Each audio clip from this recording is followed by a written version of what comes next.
Revista Ponto de Partida. Estudo 12. O Santuário. O modelo do plano da salvação. No filme Indiana Jones e a Arca da Aliança, o fictício arqueólogo busca a relíquia que conteria poderes sobrenaturais. Na vida real, a Arca da Aliança era o objeto sagrado mais importante feito por Moisés para o santuário. Sobre a arca, em sua tampa chamada propiciatório, ficava a imagem de 2 querubins, e entre eles se manifestava a glória visível e física de Deus, chamada Shekinah, que significa presença ou habitação. Por esta razão, ninguém podia entrar no lugar chamado Santíssimo do santuário terrestre, exceto o sumo sacerdote, e apenas uma vez por ano. Hoje vamos aprender sobre o santuário terrestre e sua relação com o santuário celestial. Verdades eternas serão reveladas, verdades que revelam o plano de Deus para a sua vida eterna. Pergunta 1. Como era o santuário construído no tempo de Moisés? O santuário era uma tenda portátil composta por 3 partes: o pátio, o lugar santo e o lugar santíssimo. O pátio tinha o altar do holocausto e a pia de bronze. O lugar santo continha a mesa dos pães da proposição, o candelabro de ouro e o altar do incenso. O lugar santíssimo abrigava a Arca da Aliança, onde estavam as tábuas da lei. Êxodo 26, versos 1 a 37, fornece a descrição detalhada da construção do tabernáculo. Pergunta 2. O que Deus disse a Moisés sobre o santuário? Vamos ler Êxodo 25, versos 8 e 9. E farão para mim um santuário, para que eu possa habitar no meio deles. Segundo tudo o que eu mostrar a você como modelo do tabernáculo e como modelo de todos os seus móveis, assim mesmo vocês o farão. Deus ordenou que Moisés construísse o santuário, segundo o modelo celestial, para que ele pudesse habitar no meio do povo. Êxodo 29, versos 43 a 46. Ali virei aos filhos de Israel, para que por minha glória sejam santificados, e consagrarei a tenda do encontro e o altar. Também santificarei Arão e os seus filhos, para que me sirvam como sacerdotes. E habitarei no meio dos filhos de Israel, e serei o seu Deus. E saberão que eu sou o Senhor seu Deus, que os tirou da terra do Egito para habitar no meio deles. Eu sou o Senhor, o Deus deles. Pergunta 3. Que cerimônias existiam no santuário da terra? No lugar santo, oferta diária dos sacrifícios. O sacerdote oferecia sacrifícios e queimava incenso. Arão queimará o incenso aromático sobre o altar. Cada manhã, quando preparar as lâmpadas, o queimará. Quando, ao crepúsculo da tarde, acender as lâmpadas, o queimará. Será incenso contínuo diante do Senhor, de geração em geração. Êxodo 30, versos 7 e 8. O acendimento do candelabro. As lâmpadas eram mantidas acesas continuamente. Ordene aos filhos de Israel que lhe tragam azeite puro de oliveira, azeite batido, para o candelabro, para que haja lâmpada acesa continuamente. Na tenda do encontro fora do véu, que está diante da arca do testemunho, Arão a conservará em ordem, desde a tarde até pela manhã, continuamente diante do Senhor. Este será estatuto perpétuo de geração em geração. Sobre o candeeiro de ouro puro, conservará em ordem as lâmpadas diante do Senhor continuamente. Levítico 24, versos 2 a 4. Os pães da proposição, 12 pães eram colocados no altar toda semana. Pegue também da melhor farinha, e dela faça 12 pães, cada um deles com 2 quilos. E coloque-os em 2 fileiras, 6 em cada fileira, sobre a mesa de ouro puro diante do Senhor. Sobre cada fileira, coloque incenso puro, que será para o pão como porção memorial. É oferta queimada ao Senhor. Em cada sábado, Arão os porá em ordem diante do Senhor, continuamente, da parte dos filhos de Israel, por aliança perpétua. Esses pães serão de Arão e de seus filhos, os quais os comerão num lugar santo, porque são coisa santíssima para eles, das ofertas queimadas ao Senhor, como estatuto perpétuo. Levítico 24, versos 5 a 9. No lugar santíssimo, o dia da expiação. Uma vez por ano, o sumo sacerdote entrava no lugar santíssimo para fazer expiação pelos pecados do povo.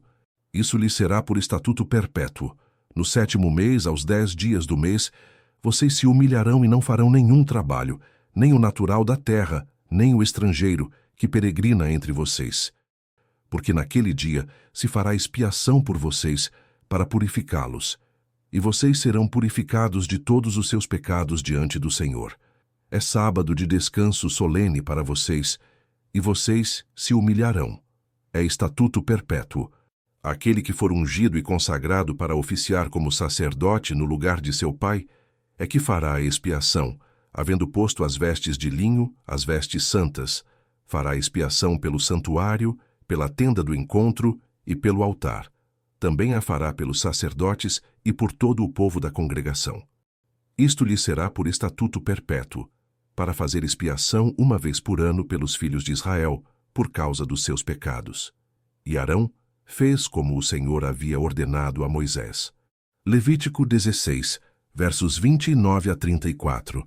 A aspersão do sangue sobre a arca. O sangue era aspergido sobre o propiciatório para simbolizar a remoção do pecado. Ele pegará um pouco do sangue do novilho e com o dedo o aspergirá sobre a frente do propiciatório. E diante do propiciatório aspergirá 7 vezes do sangue, com o dedo. Levítico 16, verso 14. Pergunta 4. Qual era a função do sumo sacerdote? Aquele que for ungido e consagrado para oficiar como sacerdote no lugar de seu pai, é que fará a expiação, havendo posto as vestes de linho, as vestes santas.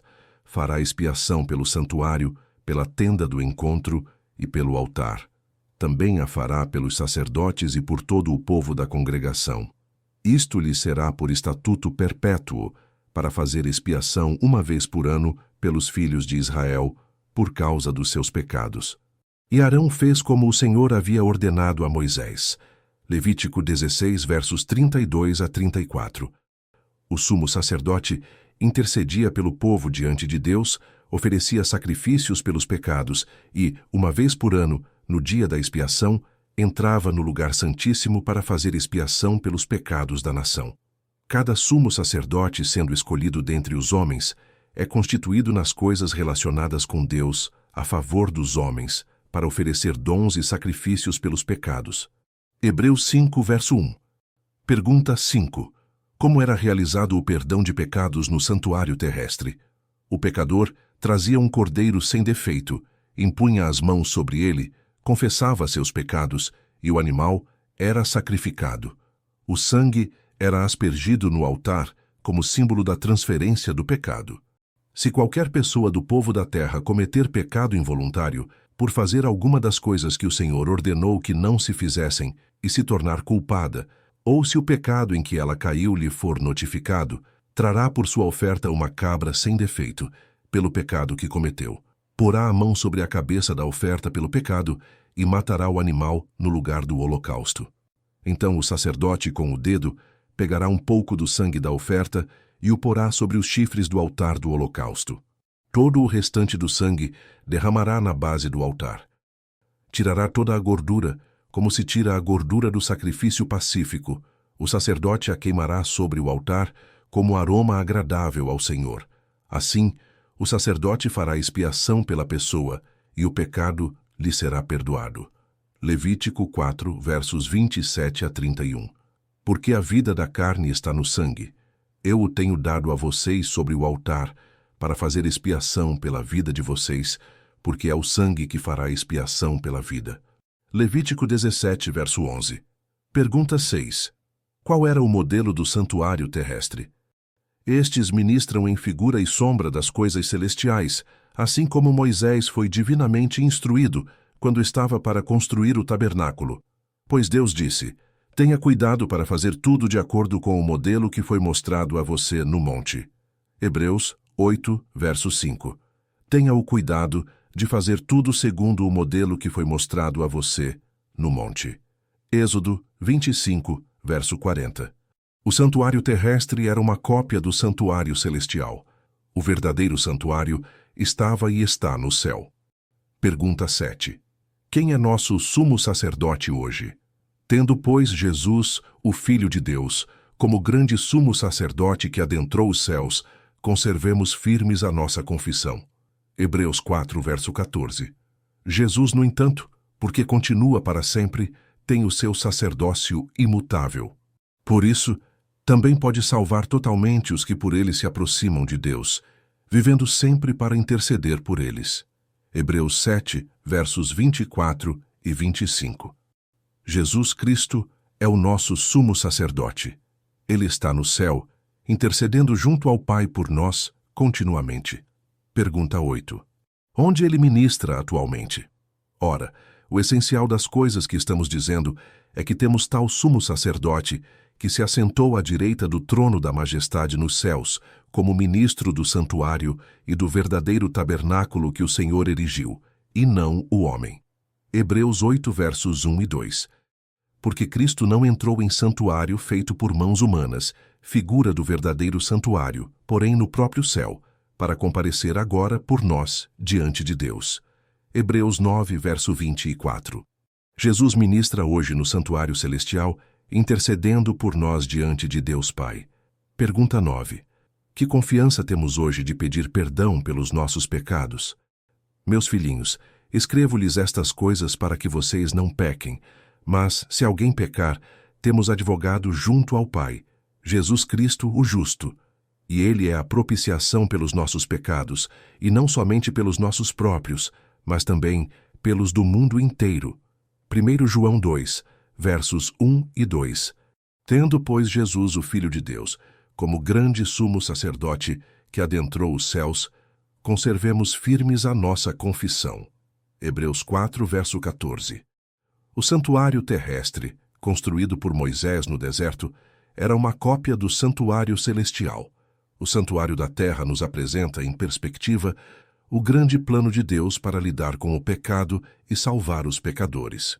A partir dele, aprendemos que Deus purifica nossos pecados por meio do sangue de nosso Senhor Jesus Cristo, o Cordeiro de Deus, que tira o pecado do mundo, e que também é o nosso grande sumo sacerdote. Após a morte de Cristo na cruz, o verdadeiro Cordeiro Pascal, as cerimônias do templo terrestre, que eram sombras das realidades celestiais, tornaram-se desnecessárias. Agora, Jesus Cristo intercede diante do Pai por nós, perdoando nossos pecados pelos méritos de sua morte substitutiva. Podemos então entrar com confiança no Santo dos Santos e ter a certeza do perdão dos nossos pecados. Portanto, meus irmãos, tendo ousadia para entrar no santuário pelo sangue de Jesus e tendo um grande sacerdote sobre a casa de Deus, aproximemo-nos com um coração sincero, em plena certeza de fé. Hebreus 10, versos 19 a 22. Minha decisão. Aceito que Jesus Cristo é o meu intercessor no santuário celestial e que ele me oferece sua graça e seu poder para viver uma vida centrada nele. Que Deus te abençoe.